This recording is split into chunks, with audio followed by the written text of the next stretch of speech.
Vamos, en el objetivo vamos a reconocer la simulación como una herramienta clave en el proceso de enseñanza-aprendizaje. Este promueve el desarrollo del pensamiento crítico y de habilidades técnicas y de toma de decisiones. Esto lo hace en ambientes controlados y seguros y sin poner en riesgo a ninguna persona de cuidado ni a ninguno de nosotros. No es nuevo el uso de simuladores en la enseñanza.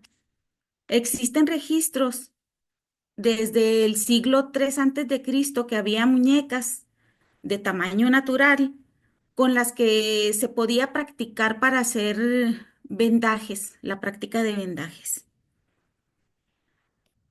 A principios también de los años 1700, en París, una madame estuvo por los pueblos llevando un maniquí que le decían la máquina y era una muñeca simulando una mujer que podía parir. Ella enseñaba a las mujeres para que entre ellas pudieran atender sus partos.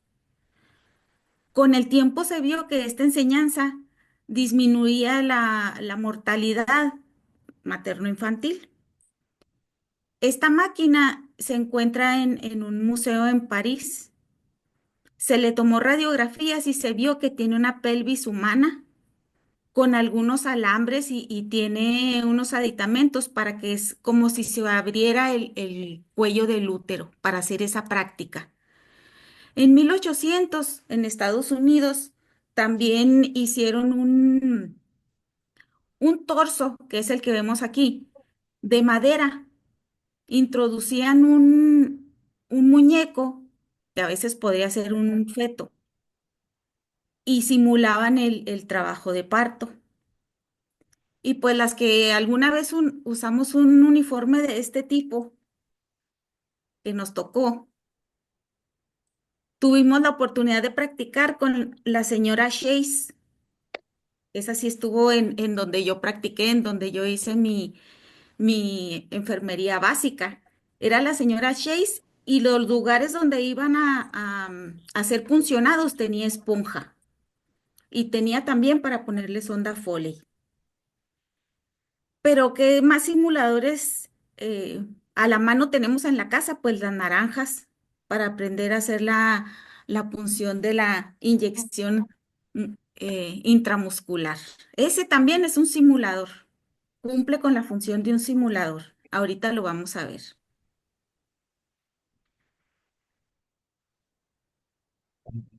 Este fragmento me gustó mucho porque casi nos está dando los objetivos de una práctica con simulador.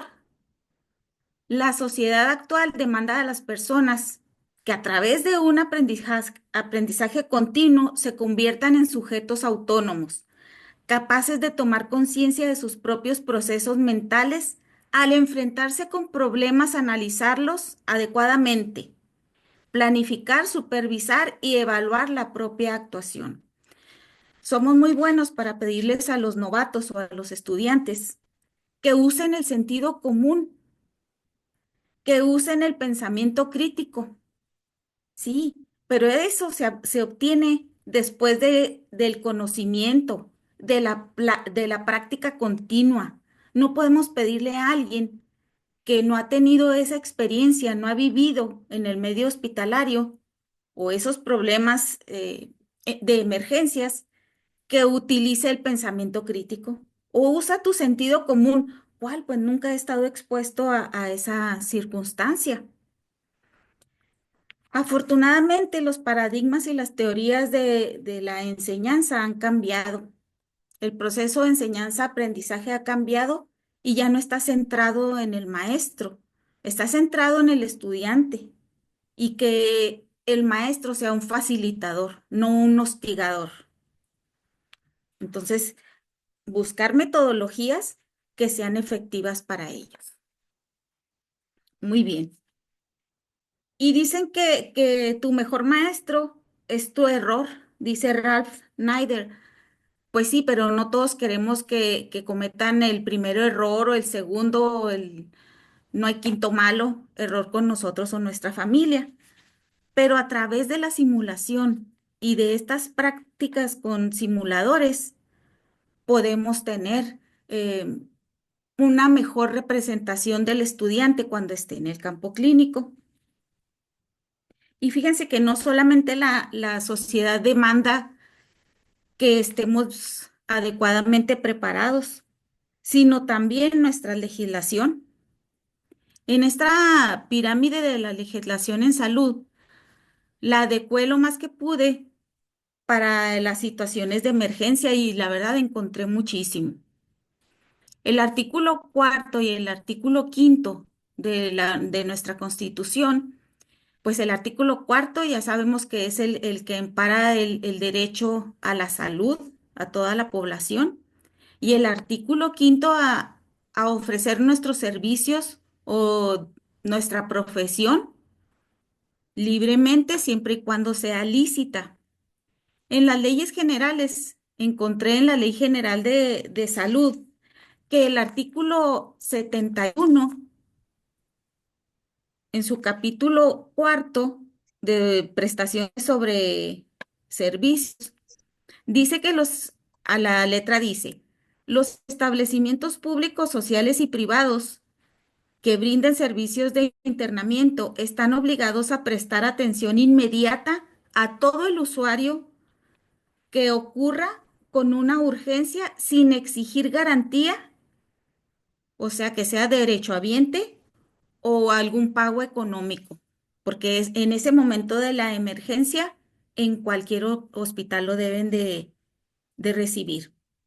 Y esto es algo que nos lleva a que todo el personal que esté en el área de recepción de pacientes, ya sea por el servicio de urgencias, tenga la capacidad para tener ese juicio clínico y esas habilidades y esas virtudes para recibir a ese paciente y actuar en mayor forma adecuada y rápida.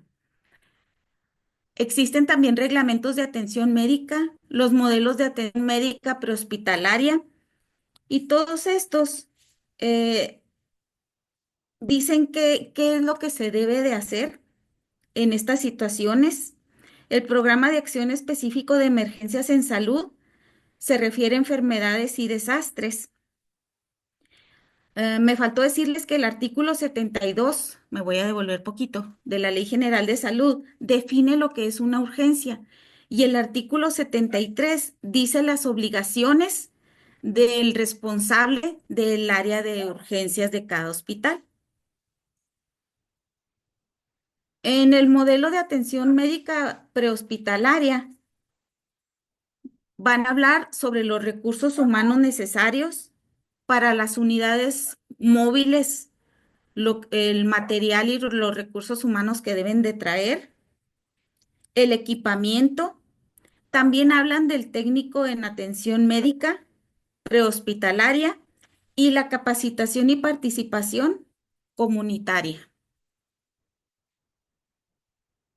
Disculpen que el perrito está muy alterado. En las normas oficiales mexicanas les puse las principales que hablan sobre los requisitos de las instituciones para brindar servicio de urgencias. Hablan de los criterios del funcionamiento de los servicios, de la atención médica, hablan también de los recursos humanos y de los insumos y equipamiento hasta de las ambulancias, de las unidades móviles. Después de eso, pues están la normativa de las instituciones como la Cruz Roja, el IMSS, el ISSSTE, Sedena, particulares, etcétera. Ellos tienen sus propias normativas de los servicios de urgencias. Y es que una vez que ocurre el accidente o evento de emergencia, la probable discapacidad o lesiones severas o hasta la muerte se puede evitar o atenuarse mediante la intervención oportuna y adecuada de personas capacitadas.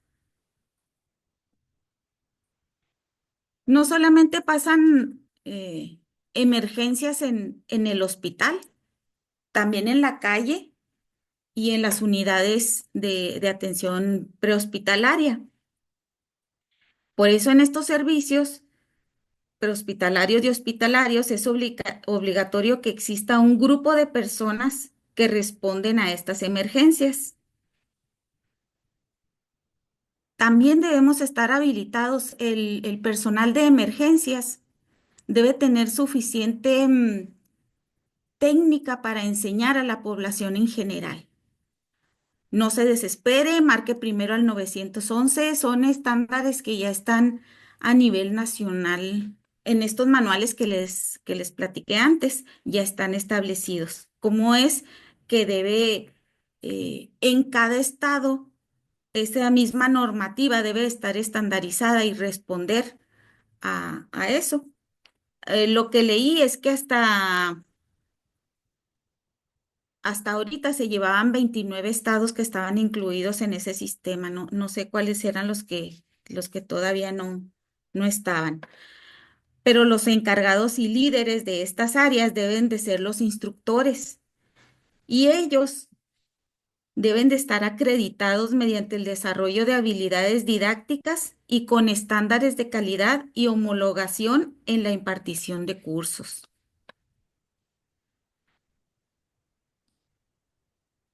En cada servicio de urgencias y de emergencias, tanto prehospitalario como hospitalario, se realiza la educación continua y se piden ciertos requisitos para ese personal.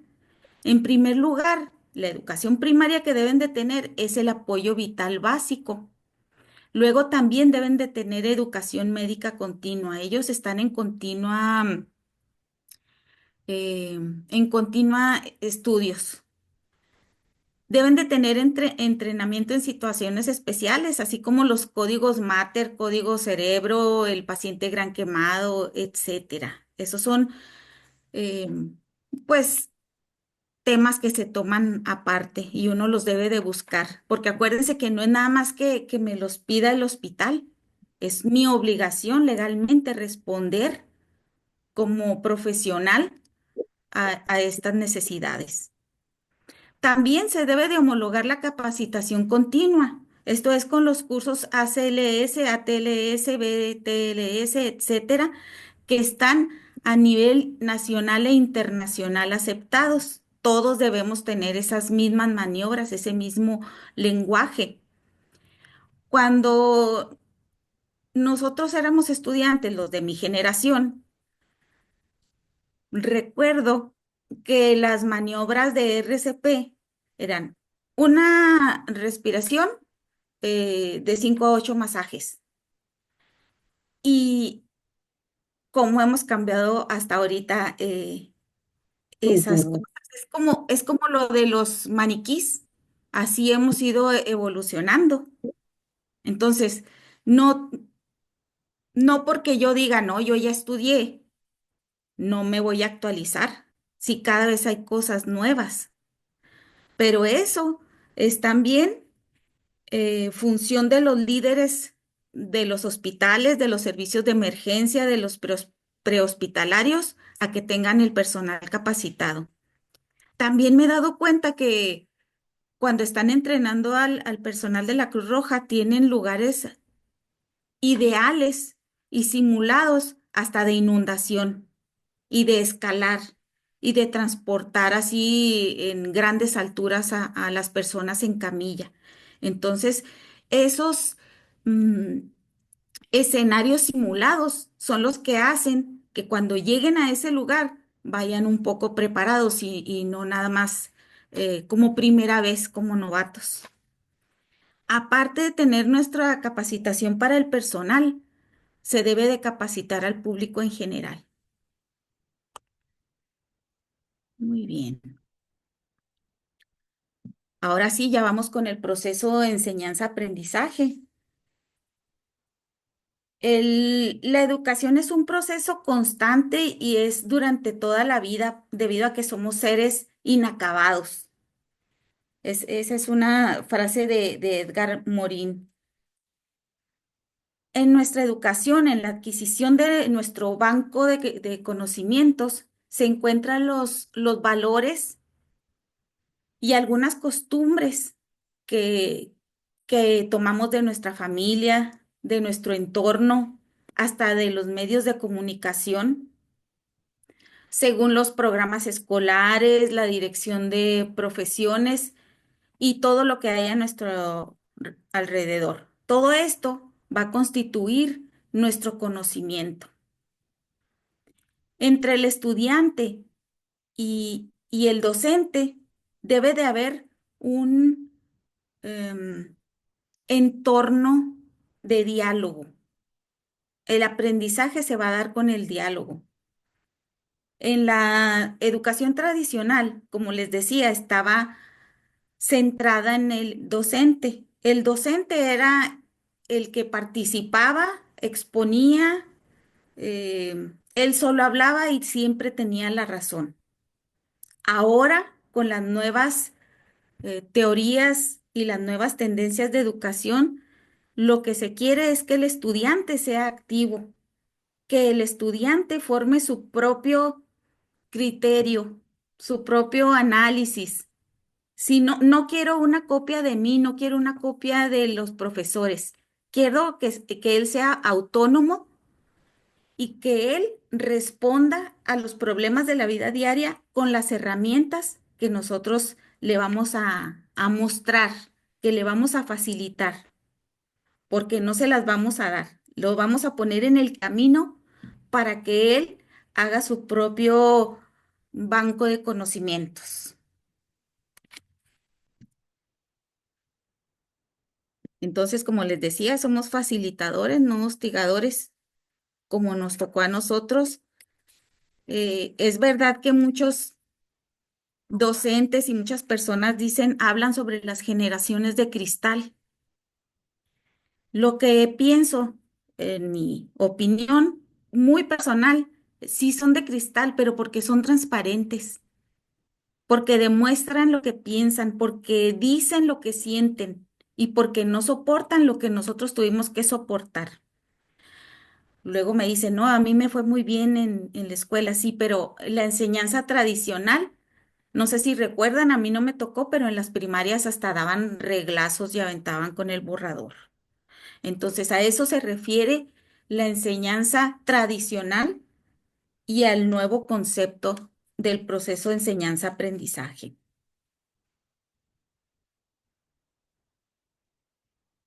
Para que se cumpla el objetivo del aprendizaje significativo, que nuestro psicólogo y pedagogo Ausubel habló de ello, tiene que haber un entorno con tranquilidad, de amabilidad, de respeto, pero sobre todo dejar que el alumno, dejar que el estudiante, perdón, utilice su pensamiento y tome los conocimientos, que investigue, que no aprenda de memoria, que sepa responder a los problemas de la vida diaria. Eso es lo que queremos todos los docentes, que ellos sean independientes, no que sean como yo, sino que sean mejor que yo. No, no queremos cloncitos de los profesores. Muy bien. Para que se dé este aprendizaje significativo, se necesita entornos de aprendizaje. Y eso es lo que vamos a ver en lo que es la simulación.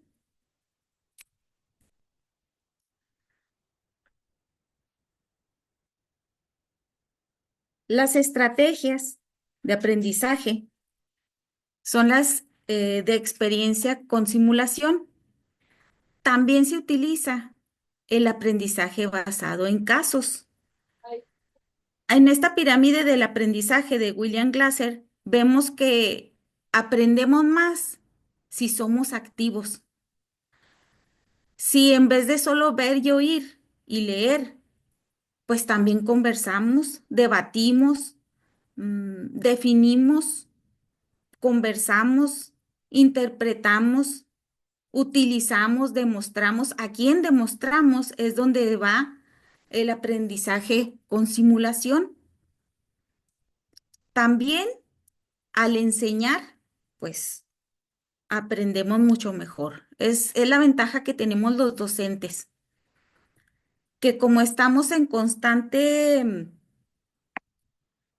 proceso enseñanza-aprendizaje, nosotros no dejamos de aprender, ni debemos dejar para no quedarnos atrás de las generaciones que vienen llegando.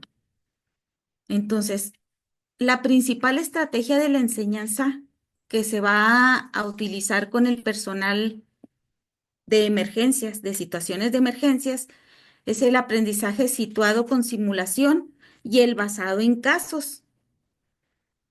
Al principio, el docente explica de qué se va a tratar. No le da el conocimiento completo al estudiante, sino le dice qué es lo que tiene que investigar y qué habilidades son las que tiene que adquirir. Y el estudiante, mediante las habilidades de prueba y error, pues va a conocer. Hablando un poco, no nos vamos a centrar mucho en lo que es lo de los simuladores, es porque tendría que ser una clase más larga. Los simuladores, según la Real Academia de la Lengua Española, es un aparato que reproduce el comportamiento de un sistema aplicado para el entrenamiento de quienes van a manejar dicho sistema. Ustedes recordarán que los primeros que realizaron el aprendizaje con simuladores fueron los aviadores. Todavía hasta la fecha les piden cierto número de entrenamientos o de vuelos de simulador antes de volar un avión y los entrenan en el avión que van a volar. Incluso los nuevos aviones que están saliendo, si ya eres piloto aviador, tienes que simular en en un aparato que sea igual a ese que llegó nuevo. No porque tú ya hayas volado en los de antes, estés preparado, ¿no? Tienes que volver a hacer pues esa simulación. Y lo que me llama mucho la atención en un artículo que leí es que la autora se pregunta que los jugadores de fútbol siempre están simulando su partido, siempre están practicando. Los policías están siempre practicando también el tiro. Y nosotros, el personal de salud, pues nada más con una práctica y ya nos vamos con los pacientes, se fijan, y ellos están tratando con cosas y nosotros con vidas, porque nosotros de vez en cuando no hacemos estas prácticas, simulaciones. Entonces, eso es algo que debemos preguntarnos cuando decimos para qué estudio o yo para qué quiero si ya me aprendí eso, ¿verdad? ¿Para qué quiero saber de los catéteres si yo ya sé canalizar? Pues hasta la forma de cómo fijarlos cambia o, o de cómo observarlos o de qué escribirles. Todo eso tenemos que reaprenderlo. Y los que somos de generaciones antiguas, pues hay que desaprender para aprender. Ya hablando de los simuladores que son para la educación como estrategia educativa, estos sirven para mejorar las actividades en cuanto a habilidad, actitud y conocimientos. Y al final se evalúa el aprendizaje.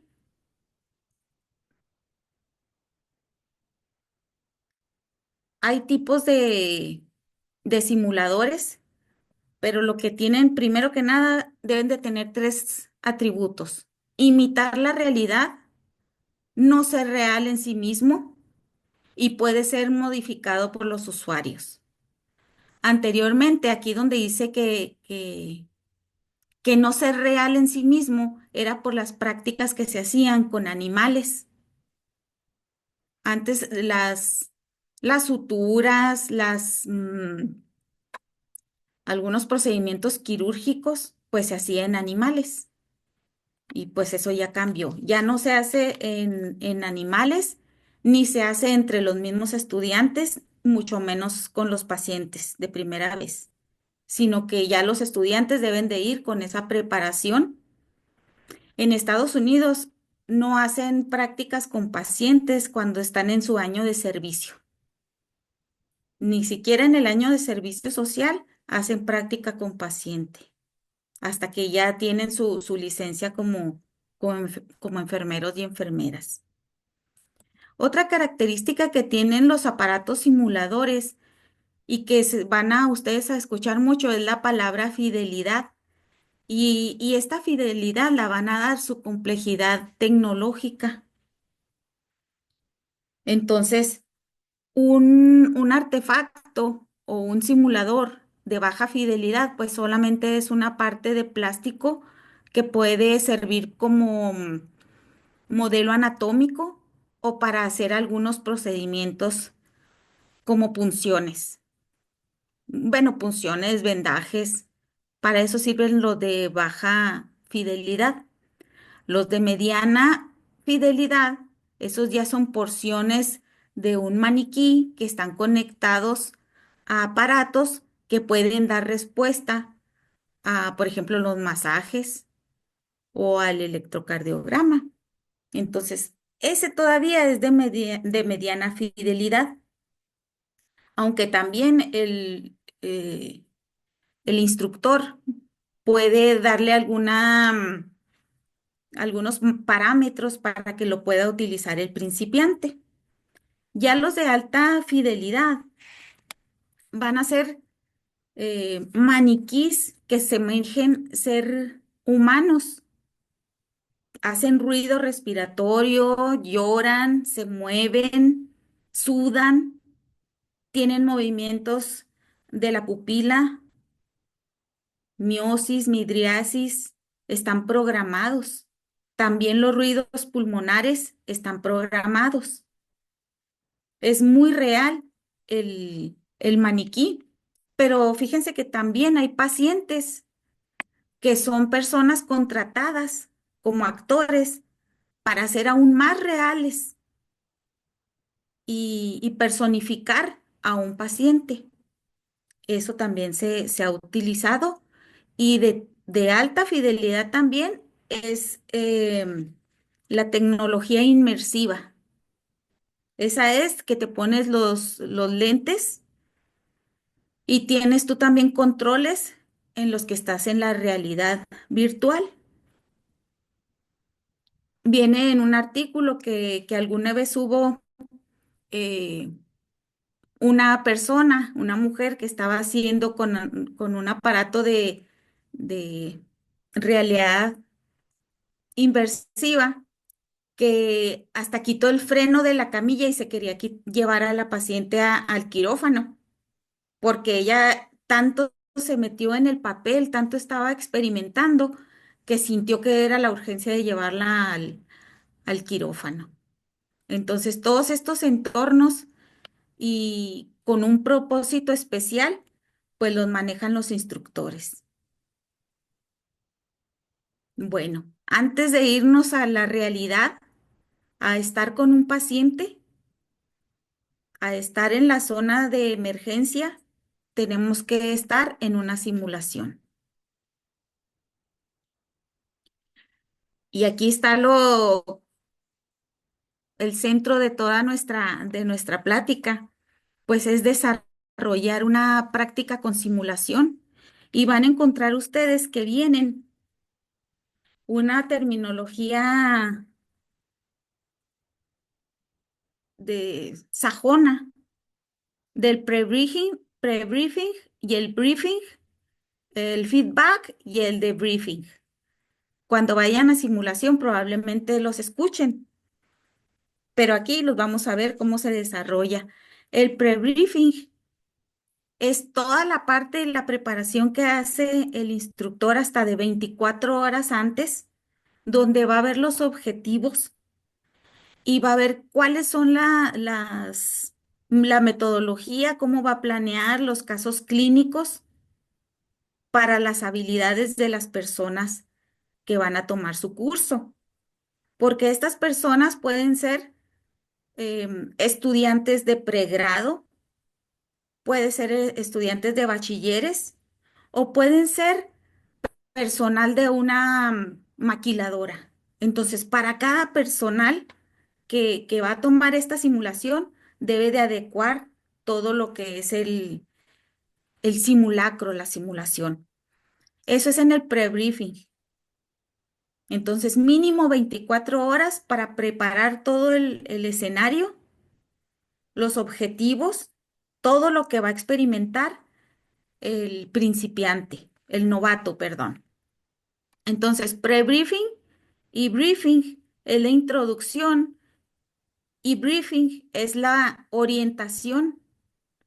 Cuando llega ya el novato, se le dan las indicaciones claras, concisas, precisas de qué es lo que necesita hacer, qué es lo que va a presenciar, que tenga confianza, que tenga, eh, que no tenga vergüenza, que no tenga miedo a equivocarse. En algunos lugares de simulación, cuando les dan la plática de introducción y de orientación, les dan un contrato simbólico de, déjenme la palabra, aquí la tengo, ahorita se me estaba olvidando, confidencialidad. Es decir, lo que pasa en la simulación se queda en la simulación.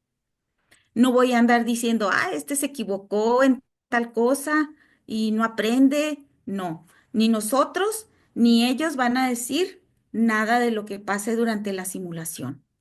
A veces se hacen equipos de 5 personas que están observando y 5 personas que están actuando como personal en el caso clínico. Estos están experimentando, pero los que están viendo también están experimentando de alguna manera presencialmente ese hecho. Entonces, por eso se les explica que de preferencia que sea todo confidencial, que todo se quede ahí dentro de la simulación, para más seguridad de las personas que van a actuar. Cuando inicia la escena, cuando inicia la simulación, hay algo que se llama ruidos y señales. De eso se va a encargar el personal que está preparando la simulación. Los ruidos son como los distractores para que los novatos piensen que están en un hospital. Oigan el mismo ruido como si estuvieran en un hospital, oigan sirenas, oigan los códigos. Es como distractor. O también el maestro puede preguntar, o el que está también actuando como el médico o como un residente puede hacer ese ruido distractor para el grupo. Pero cuando ve el mismo instructor que se está saliendo de contexto, el novato produce las señales. Las señales son como claves para que vuelva a la práctica y para que retome lo que tiene que aprender, que no se distraiga. Entonces, por eso les digo que hasta 24 horas antes se planean esas prácticas. En, no sé si han estado en algún centro de simulación. Tuve la dicha de en un congreso internacional de AMEFRUS, Asociación Mexicana de Enfermeros y Enfermeras Formadores de Recursos Humanos en Salud, en el Congreso Internacional. Tuvimos un taller en el Hospital Siglo XXI del IMSS y ahí tienen un centro de excelencia y de simulación. Es un lugar que tenemos que llegar con uniforme quirúrgico. Vamos representando como si estuviéramos en ambiente de hospital. Dejamos todas nuestras cosas. Como son muy carísimos todos los simuladores, sobre todo los de eh, simulación virtual, también tienen mucha seguridad en esos centros, pero también tienen como estaciones, lugares donde está lo de baja fidelidad, lo de mediana fidelidad y lo de alta fidelidad. Y uno va pasando por diferentes estaciones en grupos. Constantemente se están haciendo demostraciones, pide uno que le den eh, una visita guiada por el centro de simulaciones y te lo dan. Muy interesante, muy importante y son lugares que muy bien cuidados. A veces me he percatado que en algunas escuelas tienen simuladores que están desaprovechados porque no hay quien los sepa manejar. Los donan y les mandan el instructivo a veces es, uy, y no saben cómo manejarlos. Ese fue un ruido distractor. Bueno, muy bien. También a través del desarrollo de esta simulación va a haber una retroalimentación inmediata, un feedback. Este lo puede dar el mismo maniquí o el mismo simulador, porque está respondiendo al estímulo que tú estás dando. Puedes estar dando masaje y puede subir la oxigenación o puede empezar a ventilar. Entonces, esa retroalimentación te está diciendo que lo estás haciendo bien. O puede ser que el monitor te señale que no estás dando correctamente el masaje. Hay maniquís que tienen el sistema, le ponen un micrófono y también los instructores están hablando. Y tú puedes platicar con el maniquí y te puede decir qué es lo que estás sintiendo. Ahí también te está dando retroalimentación. Al finalizar la práctica, que no suele ser no dura tantos minutos, máximo media hora, sigue el debriefing, que es al finalizar, analizar y conversar sobre el rendimiento. Cuando nosotros fuimos a nuestro taller al final de la práctica, no nos preguntaron lo que hicimos. Lo primero que nos preguntaron fue cómo nos sentimos, porque cuando fuimos de espectadores, sentimos desesperación porque no se le hacía lo que necesitaba el simulador. Entonces, primero conversas, primero platicas qué sentiste sobre toda la situación y luego ya te dicen, analizan tus fortalezas y tus áreas de mejora. Muchas veces le piden permiso de filmar la simulación. Le piden permiso si, por ejemplo, esta es una persona que está actuando, es un actor. Le piden también permiso a él y a la persona que va a realizar los cuidados para que después analice el video y pueda mejorar. Una práctica no es suficiente para aprender, se necesitan varias hasta que perfecciones tu, tus habilidades, tu conocimiento y tus actitudes. También se utiliza la simulación para ver cómo reaccionan a una plática con un paciente, a una valoración, no nada más de procedimientos, sino también de actitudes hacia los pacientes. Bueno, creo que me fui muy rápido, pero lo principal ya lo vimos. Y de conclusiones, espero que ustedes también tengan sus conclusiones. Los simuladores no son tan efectivos si se deja al estudiante solo. Ahí está. Y no tiene quien lo guíe, quien le haga su caso clínico, cómo va a aprender. Porque luego piensan muchos docentes que los robots o que la tecnología nos va a relevar.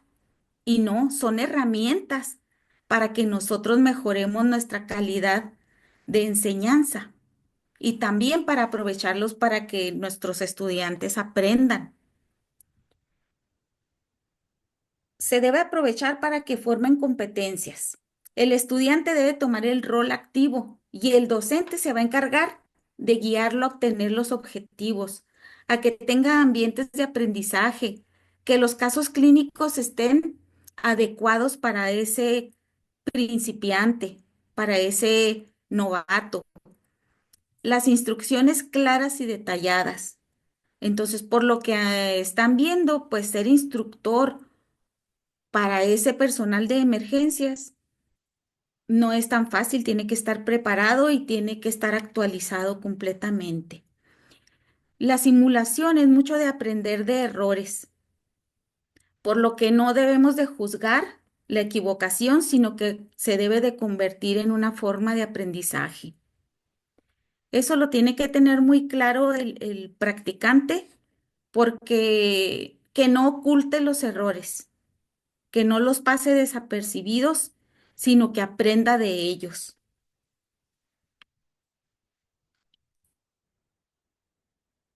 Bueno, pues muchísimas gracias.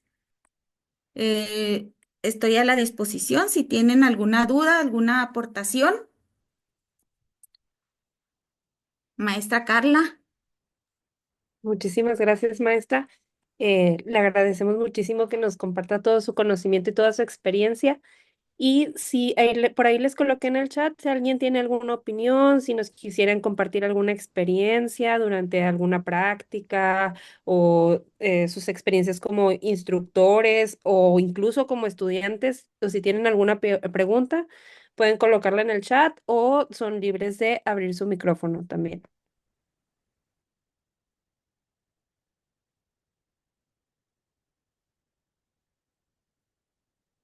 aquí tengo algunas de las fuentes bibliográficas que utilicé. De todos modos, puedo pasarles también artículos y páginas muy interesantes donde hacemos recorridos por museos de simuladores antiguos, como en París o en una universidad creo que es Yale, que tienen su museo con pinturas con pacientes con tumores. Sí, una de las partes muy importantes, maestra, como usted mencionaba, pues es la parte de el pre-briefing. eh, Creo que es una parte muy importante porque número uno, tanto el pre-briefing como el briefing nos proporcionan toda la información necesaria para poder comenzar con la simulación y como alumno te da la seguridad de saber a qué te vas a enfrentar. Y un aspecto muy importante es el aviso de confidencialidad. Creo que eso es algo fundamental, porque como alumnos a veces nos limitamos un poquito, nos da vergüenza el pensar que tal vez me voy a equivocar, que a lo mejor me van a juzgar mis compañeros, a lo mejor le van a ir a decir a todo mundo, no, hombre, Carla es urgencióloga y en el ACLS se equivocó o lo que sea. Entonces, ese aviso de confidencialidad hace que nos dé la confianza para poder equivocarnos y poder vulnerarnos entre el resto de nuestros compañeros, sobre todo sabiendo que es para un bien común, que es el aprendizaje, y ese aprendizaje nos va a llevar a tener una mejor atención con nuestros pacientes. Así es, maestra.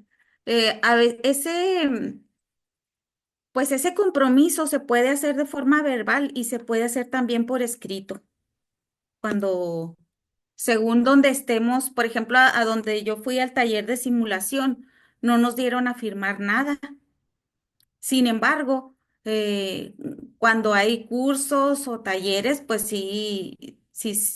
son libres de hacer por escrito eso. Lo mismo de filmar la práctica. Tiene que estar de acuerdo también el novato. Sí, la mayoría de los cursos de actualización como ACLS, PALS, incluso CALS, el aviso de confidencialidad por lo general es nada más verbal. Es raro que alguien firme un aviso de confidencialidad en alguno de estos cursos, pero sí es muy importante hacer mención de él, sobre todo al inicio de la práctica. Y creo que si verbalmente es algo que nos ayuda bastante, tal vez si lo implementáramos de manera escrita nos ayudaría todavía más. Lo que pasa es que tenemos paradigmas todavía, maestra, de que no hemos desaprendido. Si lo empezamos a hacer con estas nuevas generaciones, dentro de pronto no va a ser tan difícil para ellos estas situaciones. Todo esto es nuevo para nuestras generaciones que hemos tenido que dejar de atrás eso del conocimiento nada más para mí, nada más para el docente. Si ustedes recuerdan, no se compartían antes las presentaciones, se guardaban, no, yo la hice, es mío. No, y ahora el conocimiento es para todos, lo que no se comparte no existe. Entonces, llegó la época en que nosotros tenemos que actualizarnos. El que no se actualiza se queda atrás y se va a tener que ir a buscar otra profesión, porque esto está cambiando constantemente. A partir de la pandemia, muchos años se adelantó la tecnología y tenemos que estar inmersos en ella y dispuestos a lo nuevo. Así es. Aquí le dejaron algunos comentarios, maestra. Nos dice Alma Rosa, un saludo y felicitaciones a la licenciada Malú. Pues para mí es un aprendizaje muy bueno. Hoy aprendí algo que desconocía. Gracias y saludos, Carla. Saludos también, Alma Rosa. La maestra Isela nos dice indudablemente mucho que aprender, sobre todo adquirir esa conciencia del deber ser, promover la retroalimentación entre colegas y transmitir esa postura a los estudiantes que estén abiertos a críticas para seguir adelante. Gracias por compartir. Felicidades. Muchas Eh, gracias. Rosalba, felicidades, maestra Ortegón. Y Yadira Mejía, gracias, maestra Ortegón. Excelente tema. Gracias por compartir su experiencia. Saludos. Gracias a ustedes y gracias a la invitación de Star Training, que también cuentan con instructores capacitados. Todo esto que estamos viendo, sí, es como ellos hacen sus simulaciones y es como ellos obtienen que su personal o sus novatos obtengan el conocimiento. Así es. Muchas gracias, maestra. Por aquí otra felicitación. Y pues bueno, eh, voy a proceder a compartir mi pantalla de nuevo. Por aquí tenemos otro mensaje del doctor Cías. Felicidades, maestro Ortegón. Sin duda alguna, al estar actualizado es de suma importancia y compartir el conocimiento. Felicidades. Y pues bueno, maestra, de nuevo le agradecemos muchísimo que haya aceptado esta invitación, que nos haya compartido todo su conocimiento y su experiencia. Si bien cuando hablamos de capacitación en emergencias, normalmente pensamos en temas clínicos. Perdón, pero es algo fundamental el hecho de comprender cuál es el proceso de enseñanza-aprendizaje para poder actuar en estas situaciones. Y sin duda la simulación nos ayuda muchísimo para que podamos lograr tener esta capacidad de toma de decisiones, de manejo del estrés, manejo de la crisis específicamente. Entonces, muchísimas gracias. A nombre de Star Training, Centro de Entrenamiento en Emergencias, le otorgamos la presente constancia a la maestra María Luisa Ortegón Márquez por su valiosa participación como ponente durante la sesión de educación médica continua denominada La simulación como clave en el proceso de enseñanza-aprendizaje del personal de emergencias. Esta sesión tuvo una duración de 2 horas académicas. Fue realizada el día de hoy, 16 de enero del 2025 a través de Zoom Meetings y de Facebook Live. Si alguien ingresó un poquito más tarde, si les faltó alguna parte de la capacitación, pueden ingresar a nuestra página de Facebook, ahí se queda la grabación. Y pues muchísimas gracias, maestra. Gracias a ustedes, maestra. Quedamos a la orden y buenas noches a todos nuestros amigos y compañeros que nos acompañaron. Muchas gracias. Les comparto también nuestras siguientes fechas de capacitación presencial. Estos son los próximos eventos. El 8 de febrero en Puerto Vallarta tenemos capacitación de soporte vital básico de EXI, BLS. El 22 de febrero en Guadalajara tenemos Pit Crew Reanimation. Y el 29 y 30 de marzo tenemos el programa de educación pediátrica hospitalaria nivel avanzado. Este va a ser en Zapopan, Jalisco. Por el momento, pues tenemos capacitación presencial únicamente en el estado de Jalisco. Esperemos pronto tener fechas en Chihuahua para el que guste acompañarnos. También les voy a dejar a continuación en nuestras redes sociales. Aquí están los códigos QR para que puedan escanearlos y los lleven directamente a nuestras redes, tanto Facebook como Instagram. Ahí se publica la información de nuestras siguientes capacitaciones, tanto presenciales como online. Y el último QR es el QR de nuestro número de atención a clientes. Les agradecemos muchísimo su participación el día de hoy. Si alguien está interesado en recibir constancia, les pido que se comuniquen a ese número de atención a clientes por medio de este QR. Los envía directamente a nuestro chat de WhatsApp y ahí la pueden solicitar. La capacitación es gratuita, sin embargo, la constancia tiene un valor de recuperación de 100 pesos y pues ahí la pueden solicitar. Queremos agradecerles a todos por estar presentes en esta sesión y esperamos que haya sido de su agrado y sobre todo esperamos verlos en nuestras futuras capacitaciones. Em, para seguir colaborando y mejorar la atención de nuestros pacientes en emergencias. Muchas gracias.